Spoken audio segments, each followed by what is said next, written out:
Hello everyone, आप सभी का स्वागत है एक बार फिर से हिस्ट्री के क्लास में। जैसा कि मैंने पिछले क्लास में आप लोग को बंगाल का गवर्नर के बारे में बताया था कि बंगाल के गवर्नर जो कि रॉबर्ट क्लाइव है, और उसके साथ साथ मैंने चर्चा किया था जो बंगाल के गवर्नर 1773 के रेगुलेटिंग एक्ट के तहत बंगाल के गवर्नर जनरल जो कि वारेन हेस्टिंग्स के बारे में मैंने चर्चा किया था। तो यदि आपने वो वीडियो नहीं देखा है, जो कि शुरुआती का वीडियो 1757 से 1805 तक का मैंने ऑलरेडी करवा दिया है, तो अभी तक आप लोगों ने नहीं देखा है तो जाकर देख लो। इसके साथ साथ आज के क्लास में आप लोग को 1805 से लेकर 1842 तक के गवर्नर जनरल के बारे में मैं बताऊंगी। वहीं आप लोग को इस वीडियो के माध्यम से पता चलेगा कि बंगाल का गवर्नर जनरल तो पता चलेगा ही चलेगा, इसके साथ साथ भारत का गवर्नर जनरल कि बंगाल का गवर्नर जनरल भारत के गवर्नर जनरल के तहत, इसके साथ साथ आपको सती प्रथा, ठगी प्रथा और अमृतसर की संधि, मतलब कि बहुत सारी जानकारी इस वीडियो के थ्रू मिलेगी। तो आप वीडियो के लास्ट तक जरूर बने हुए रहना, और ये वीडियो बहुत ज़्यादा खास होने वाला है। और यदि अभी तक आप लोगों ने चैनल को सब्सक्राइब नहीं करा है तो जाकर जल्दी से जाकर चैनल को सब्सक्राइब करो। वीडियो अच्छा लगे तो इसे लाइक करना और शेयर करना, और वीडियो के लास्ट तक जरूर बने हुए रहना क्योंकि बहुत सारी जानकारी मिलेगी यहाँ पे। तो जैसा कि क्लास स्टार्ट करते हैं, तो टॉपिक का नाम कंपनी के अधीन गवर्नर जनरल, और 1805 से लेकर 1842 तक की मैं चर्चा करूंगी। इसके साथ साथ क्या हुआ, सारी चीजों की, मतलब कि संधि, 1813 का एक्ट, 1833 का चार्टर एक्ट, वो सब की चर्चा यहाँ पे चलेगी। और वहीं तो अब स्टार्ट किया जाए कि 1805 से 1807, जैसे कि 1805 से 1807 के बीच में कौन गवर्नर जनरल बने, जो कि सर जॉर्ज बार्लो। यहाँ पे आप लोग को दिख रहा होगा सर जॉर्ज बार्लो, जिसका शासनकाल 1805 से 1807 था। वही चर्चा किया जाए बेल्लौर में सिपाही विद्रोह की, बेल्लौर में सिपाही विद्रोह जो कि 1806 में हुआ था, ये कौन से गवर्नर जनरल के शासनकाल में हुआ था। तो ऐसा क्वेश्चन आपसे बहुत पूछा जाता है, तो आपको पता होना चाहिए गवर्नर जनरल के शासनकाल के बारे में। तो अभी मैंने जस्ट आप लोग को बताया कि 1805 से 1807 के बीच में कौन से गवर्नर जनरल थे, तो सर जॉर्ज बार्लो। वहीं बेल्लौर के सिपाही विद्रोह किस गवर्नर जनरल के काल में होगा, तो आपको अभी मैंने जस्ट बताया। तो नेक्स्ट गवर्नर जनरल 1807 के बाद कौन बनते हैं, तो लॉर्ड मिंटो प्रथम। लॉर्ड मिंटो प्रथम जो कि 1807 से लेकर 1813 उनका कार्यकाल था। अब इनके कार्यकाल में कौन कौन सी घटना घटी और कौन कौन सा चीज एग्जाम की दृष्टि से इंपॉर्टेंट रहने वाला है, तो उसके बारे में मैं बताऊंगी। तो जैसा कि 1807 से 1813 तो गवर्नर जनरल लॉर्ड मिंटो प्रथम की चर्चा चलती है। तो यहाँ पे आप लोग जानोगे अमृतसर की संधि, जो कि बहुत ज्यादा आपको हाईलाइटेड ये क्वेश्चन रहता है कि अमृतसर की संधि कब हुई, किन के बीच हुई, इसके साथ साथ इसके जैसे कि इसके मध्यस्थता कौन कर रहे थे। तो ये सारे क्वेश्चन कई बार और बहुत बार एग्जाम में आ चुका है। तो आप लोग को यहाँ पे मैं बताना चाहूंगी लॉर्ड मिंटो के शासन काल में अमृतसर की संधि हुई थी, और डेट आप लोग याद कर लेना 25 अप्रैल 1809। ये डेट भी काफी इंपॉर्टेंट है, जो कि 25 अप्रैल 1809 है। किसके बीच हुई थी अमृतसर की संधि, तो रंजीत सिंह एवं अंग्रेजों के बीच हुई थी। यदि पूछा जाए कि इसकी मध्यस्थता कौन कर रहे थे, मतलब अमृतसर की संधि की, तो आपको ये नाम याद कर लेना होगा, चार्ल्स मेडकॉफ। तो यहाँ पे मैंने इंपॉर्टेंट पॉइंट ही डाला है, ज्यादा इस वीडियो को लंबा नहीं करूंगी क्योंकि यहाँ पे आपको मेन इंपॉर्टेंट पॉइंट सारे थॉट देखने को मिलेगा, जो कि बार बार आपसे क्वेश्चन आता है और ये आपके आने वाले एग्जाम के लिए काफी हेल्पफुल रहेगा। तो वही चार्टर एक्ट 1813, जैसा कि ये क्वेश्चन आता है कि चार्टर एक्ट 1813 कौन से गवर्नर जनरल के समय में पास किया गया था। तो आपको शासनकाल पता होगा तो इजी वे में ये सारे क्वेश्चन आप लोग सॉल्व कर सकते हो। तो बात किया जाए 1813 का चार्टर एक्ट, जो कि यहाँ पे समय काल आप लोग कार्यकाल से पता चल जाएगा, लॉर्ड मिंटो प्रथम के समय हुआ था। लॉर्ड मिंटो प्रथम के बाद चर्चा चलता है 1813 से लेकर 1823, जो कि लॉर्ड हेस्टिंग्स, और ये काफी ज्यादा इंपॉर्टेंट होने वाला है। यहाँ से बहुत सारे क्वेश्चन आते हैं लॉर्ड हेस्टिंग्स के बारे में। तो कौन कौन सा क्वेश्चन इंपॉर्टेंट रहता है, जैसा कि समय काल मैंने 1813 से 23 बता ही डाला है। तो आंगल नेपाल युद्ध, जी हाँ, आंगल नेपाल युद्ध का सबसे ज्यादा ईस्वी पूछा जाता है कि आंगल नेपाल युद्ध कब हुए, तो आपको पता होना चाहिए 1814 से लेकर 1816।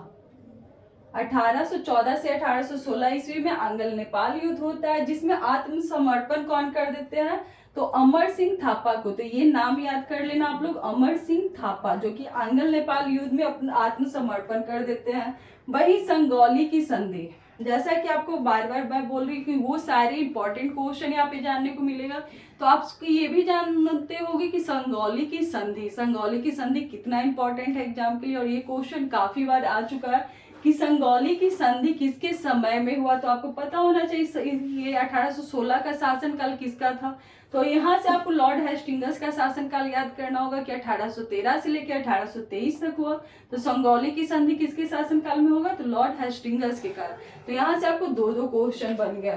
पहला तो लॉर्ड हेस्टिंगस के समय में हुआ था, हेस्टिंगस, और दूसरा कब हुआ, तो 1816 में। किनके बीच हुआ, तो ये भी याद करना होगा, तो अंग्रेजों और गोरखा के बीच में, अंग्रेजों और गोरखा के बीच में। नेक्स्ट क्वेश्चन और काफी ज्यादा इंपॉर्टेंट, पिंडारियों का दमन, पिंडारियों का दमन किसके शासनकाल में हुआ, तो लॉर्ड हेस्टिंगस के शासनकाल में हुआ था। वही आप लोग को पता है कि इसके नेता कौन कौन थे, तो इसके नेता 3 थे जो कि काफी ज्यादा इंपॉर्टेंट है। कौन कौन से नेता, बासिल मुहम्मद, चीतू एवं करीम खां। जी हाँ, बासिल मुहम्मद, चीतू एवं करीम खां। ये सारे क्वेश्चन यदि आपके एग्जाम में आ जाते तो लगता है कि आउट ऑफ सिलेबस आया, लेकिन ये सारे क्वेश्चन आपके काफी ज्यादा इंपॉर्टेंट है और ये आपके पढ़ने वाले क्वेश्चन है। तो अभी तक आप लोगों ने क्या क्या जाना, सर जॉर्ज बार्ले का शासनकाल जो कि 1805 से 1807 तक चला। वही नेक्स्ट आए लॉर्ड मिंटो प्रथम जो 1807 से 1813 ईस्वी में। वही लॉर्ड हेस्टिंगस जो 1813 से 23 में, जहां पे ज्यादा इंपॉर्टेंट क्वेश्चन आपको लॉर्ड हेस्टिंगस से आता है। आंग्ल नेपाल युद्ध 1814 से 16, संगौली की संधि 1816, पिंडारियों का दमन का नेता पूछा जाता है। वही एक क्वेश्चन और आता है और ये बिहार दरोगा में भी आया, बीपीएससी में भी ये क्वेश्चन आया, काश्तकरी, काश्तकरी अधिनियम या टेनेंसी एक्ट जो कि 1822 ईस्वी में लागू हुआ था। तो ये किसके शासनकाल में हुआ था, तो लॉर्ड हेस्टिंगस के शासनकाल में। फिर लॉर्ड हेस्टिंगस के बाद कौन सा आता है, तो समयकाल 1823 से 28 के बीच में आते हैं लॉर्ड एमहर्स्ट। लॉर्ड एमहर्स्ट आते हैं, जो इनका कार्यकाल में क्या क्या मेन क्वेश्चन आपको एग्जाम में पूछा जाता है कि प्रथम आंग्ल बर्मा युद्ध, प्रथम आंग्ल बर्मा युद्ध कब हुआ था, तो ये ईस्वी आपसे ज्यादातर पूछा जाता है 1824 से 26, 1824 से 26 के बीच में प्रथम आंग्ल बर्मा युद्ध होता है। तो यहाँ पे आंग्ल बर्मा युद्ध पूछा जा रहा है, यहाँ पे आंग्ल नेपाल युद्ध पूछा जा रहा था। तो नेपाल वाला पूछा जाएगा तो 14 से 16, बर्मा वाला पूछा जाएगा तो 24 से 26, और दोनों का गवर्नर जनरल अलग अलग है, तो दोनों का याद करना है। वही आपको ये भी मैं बता देना चाहूंगी, यानडुक की संधि, यानडुक बर्मा युद्ध जाने, इसके साथ साथ यानडुक की संधि, यानडुक की संधि कब हुई थी, तो 1826 ईस्वी में हुई, और किसके बीच हुई, ये क्वेश्चन आपको बार बार पूछा जाता है। यानडुक की संधि 1826, और सबसे ज्यादा पूछा जाएगा किसके बीच हुई, तो अंग्रेज और बर्मा के बीच हुई। वहीं आप लोग को बैरकपुर सैन्य विद्रोह जो कि 1824 ईस्वी में हुआ, बैरकपुर सैन्य विद्रोह किसके काल में हुआ, तो 1823 से 28 का शासनकाल कौन था, तो लॉर्ड एमहर्स्ट। तो यहाँ पे ये गवर्नर जनरल तो खत्म होते ही होते हैं, लेकिन ये वाला काफी हाईलाइटेड क्वेश्चन रहता है, विलियम बेंटिंग, क्योंकि इनका समय काल तो आपको पूछा ही जाता है, यहाँ से क्वेश्चन भर भर कर एग्जाम में पूछे जाते हैं। तो जैसे कि 1828 से 35 ये समय काल आप लोग रट लेना, लॉर्ड विलियम का 1828 से 1835।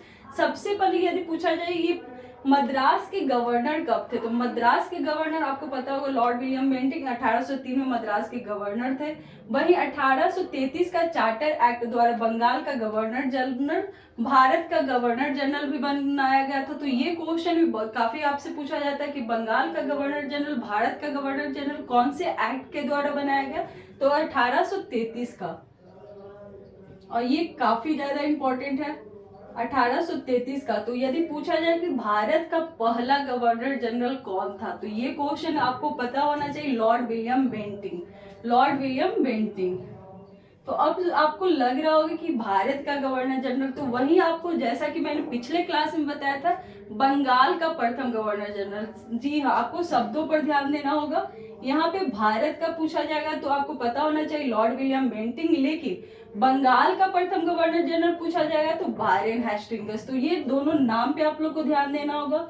वहीं 1829 में सती प्रथा समाप्त कर दिया गया था। लॉर्ड विलियम बेंटिंक ने 1829 में सती प्रथा समाप्त किया था, किसके सहयोग से? तो राजा राम मोहन राय, राजा राम मोहन राय। तो ये सारे नाम आप लोग याद कर लेना। नेक्स्ट मैं बात करूंगी ठगी प्रथा को समाप्त किया था 1829 में, तो सती प्रथा, वहीं 1830 में ठगी प्रथा समाप्त किया था। ठगी प्रथा में क्या होता था? तो ठग लोग काली देवी का पूजा करते थे, तो ये समाप्त कर दिया गया था। यदि पूछा जाए ठगी प्रथा, जैसा कि सती प्रथा राजा राम मोहन राय की सहायता से, वही ठगी प्रथा पूछा जाए तो कर्नल स्लीमैन, विलियम बेंटिंक ने कर्नल स्लीमैन की सहायता से ठगी प्रथा समाप्त किया था। नेक्स्ट आता है, और ये भी क्वेश्चन काफी बार पूछे जाते हैं, कलकत्ता मेडिकल कॉलेज की स्थापना कब किया गया था? तो कलकत्ता मेडिकल कॉलेज की स्थापना लॉर्ड विलियम बेंटिंक के समय काल में 1835 में किया गया था। वही अंग्रेजी शिक्षा, ये भी काफी इंपॉर्टेंट है। यदि पूछा जाए अंग्रेजी शिक्षा का माध्यम, जो कि मैकाले, ये किसके शासनकाल में हुआ था? तो लॉर्ड विलियम बेंटिंक के शासनकाल में हुआ था। मैकाले की अनुशंसा पर अंग्रेजी शिक्षा का माध्यम रखा गया था। वहीं आप लोग को दो क्वेश्चन आता है कि हड़प, मतलब कि 1831 में मैसूर को, 1834 ईस्वी में कुर्ग को विलियम बेंटिंक ने हड़प लिया था। तो ये भी क्वेश्चन आता है, 1831 ईस्वी का मैसूर और 1834 ईस्वी में कुर्ग को हड़प लिया गया था।